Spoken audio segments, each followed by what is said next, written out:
Então, queridos, quando o radical livre iodo formado pela cisão homolítica atacar a estrutura do alcano, pode, por exemplo, acontecer a trombada no carbono terciário, retirando da sua posição o H e tentando ocupar o seu lugar.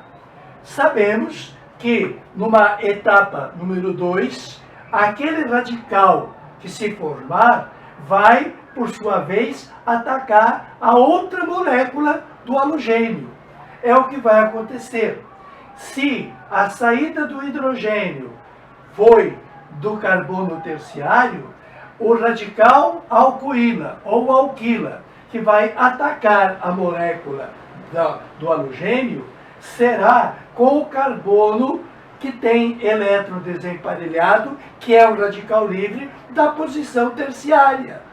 Pois, exatamente, esse radical alcoíla em posição terciária é mais estável, forma-se mais pela estabilidade que tem a compensação eletrônica.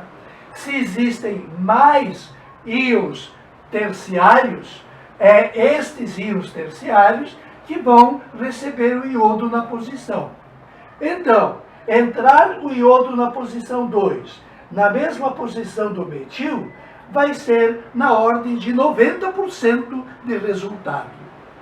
A possibilidade do ataque do halogênio na posição secundária existe, porém, o retorno, a quantidade de íons, a quantidade de alcoílas secundárias que venham a atacar o iodo é bem menor, porque a estabilidade que formou a alcoíla é bem baixa.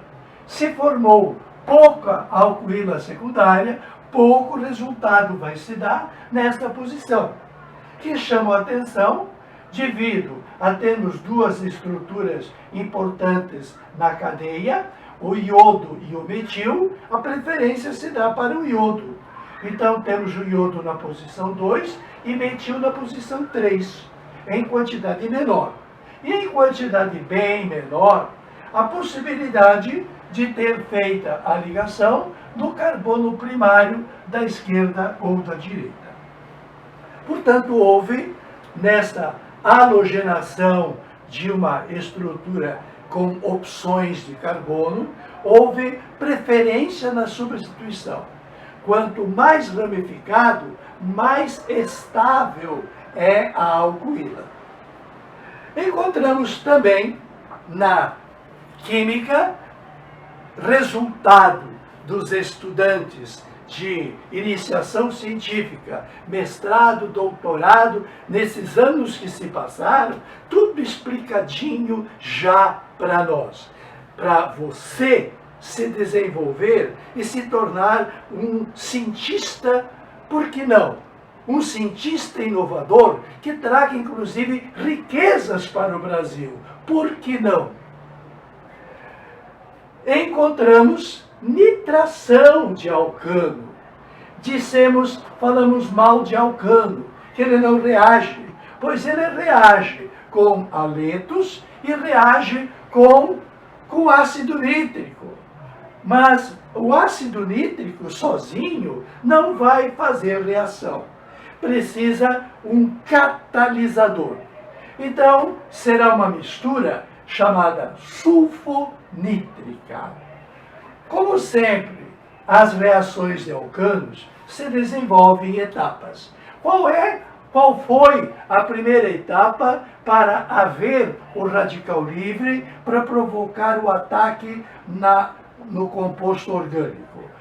Houve a cisão, que no caso do halogênio foi homolítica, pois a cisão que vai acontecer do ácido nítrico será heterolítica e de uma forma inteligentíssima.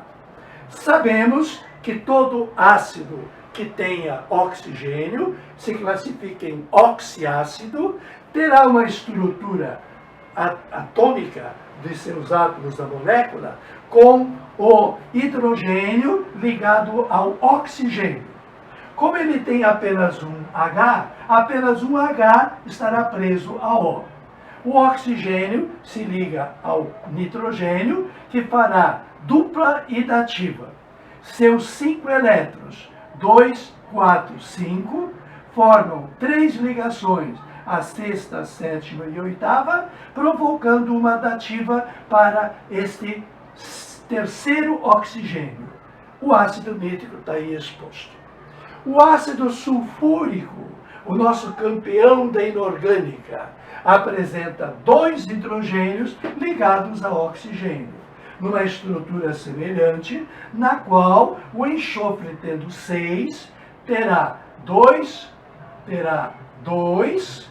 4 fazendo dativa, 6 fazendo dativa e 8 fazendo ligação normal. Pois bem, temos um ácido nítrico fortão, temos um ácido sulfúrico mais fortão.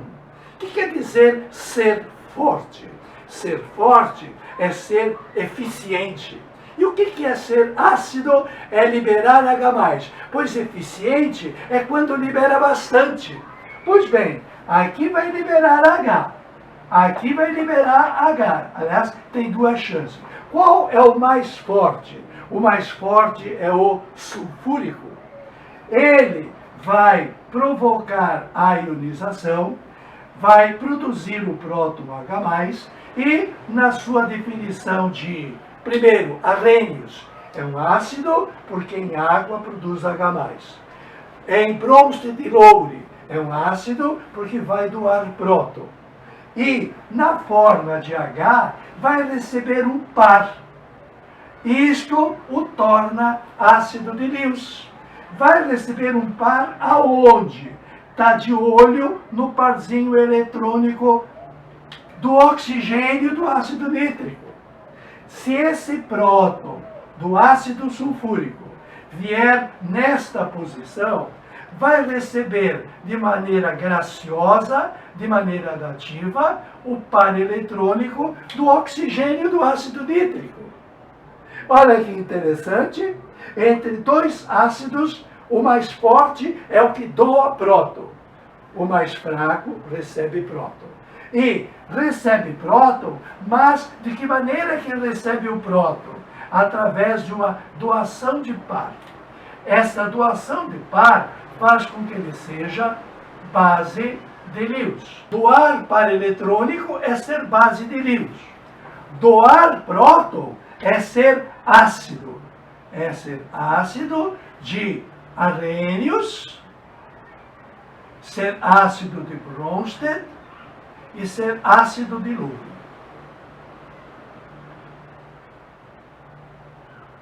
De qualquer forma, temos aqui uma cisão inédita, uma cisão diferente, que ainda não aconteceu.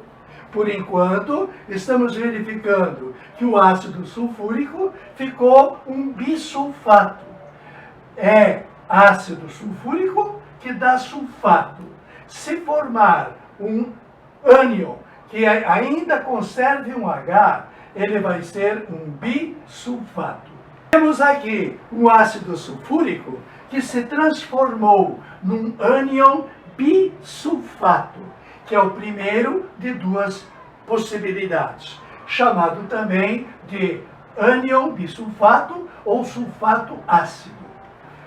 Bom, o que acontece com essa estrutura do ácido nítrico, que de repente recebe um próton para acolher?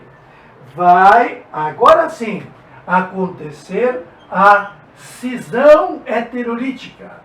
A cisão heterolítica é quando a quebra é desigual, pois aquele par eletrônico que estava entre o O e o nitrogênio, se este par eletrônico se desmembrar do NO2, aquele elétron que era do N do NO2 vai neutralizar o próton que chegou nesta transferência. Portanto, teremos aqui a formação simplesmente da água que se dissolve no meio. a cisão heterolítica provoca o aparecimento de água e provoca o aparecimento de uma estrutura que é quem? Que é o NO2. De que maneira? O elétron do N não foi neutralizar a carga positiva do próton, pois a saída desse elétron torna este grupo NO2 positivo. Não se trata de um óxido, se trata de um cátion. Um cátion, ou melhor, alguém que vai com avidez procurar elétron. Esse cátion, esse eletrófilo, porque ele estará atrás do elétron, vai atacar a estrutura do substrato. E aonde será o ataque? Pelo que nós acabamos de ver, uma estrutura molecular de mais de 2 carbonos vai dar sempre a preferência de um ponto que seja mais negativo. Mais negativo no sentido que houve na sua direção um fluxo eletrônico. Então posso considerar assim esse carbono do centro um pouquinho negativo, dada a polarização dos grupos metis. Aqueles grupos metis criados pelos vetores das diferenças de eletronegatividade de suas ligações polares. Muito bem, se o grupo eletrófilo entrar nesta posição, será com a retirada do H. Aqui nós não temos um H ligado a esse carbono, ele vai sair à força, porque está chegando um grupo mais positivo do que ele. A saída desse H na forma de próton, este próton que sai pela chegada do eletrófilo, vai ser a solução do problema. Porque esse próton que saiu pela entrada do eletrófilo vai conversar com o tal bisulfato. Esse bisulfato vai continuar negativo, solto por aí para sempre. A estrutura que era H2SO4 e que se transformou HSO4 negativo, ânion bisulfato ou sulfato ácido. Este grupo HSO4 negativo vai receber a chamada do próton que saiu pela entrada do eletrófilo. E esta chamada vai recompor o catalisador. Catalisador na sempre nossa boa ideia. Aquela substância que participou do processo, criou toda a celeuma, mas no fim está livre, leve, solto. Quem reagiu foi o ácido nítrico. O ácido sulfúrico está aí, sobrou, ele é o catalisador. Esta reação é a reação de nitração, porque teremos agora no propano o grupo nitro na sua posição 2. Temos então o nitropropano. Essa substância é muito importante. Ontem nós assistimos no Cabo Canaveral o envio de 2 astronautas para o espaço que vão para a nave que está orbitando a Terra por muito tempo, mas com a finalidade de turismo. Haverá viagens interespaciais criadas agora com o motivo de pagar passagem. Pois bem, estamos diante da necessidade da evolução e inovação constante. Isso nos lembra que é para isso que servem esses nitrocompostos. Os alcanos, as tais parafinas que não reagiram com halogênio, criando haleto, e reagiram com ácido nítrico, sendo que as reações que são feitas são com compostos pequenos, de preferência metano. Se produzir nitrometano, tu terás um potente explosivo que é usado em experiências caseiras, em experiências de escolas, justamente para fazer foguetes subirem para o espaço. A química é ótima. Você pode vir, que a casa é sua. Tote ao seu dispor.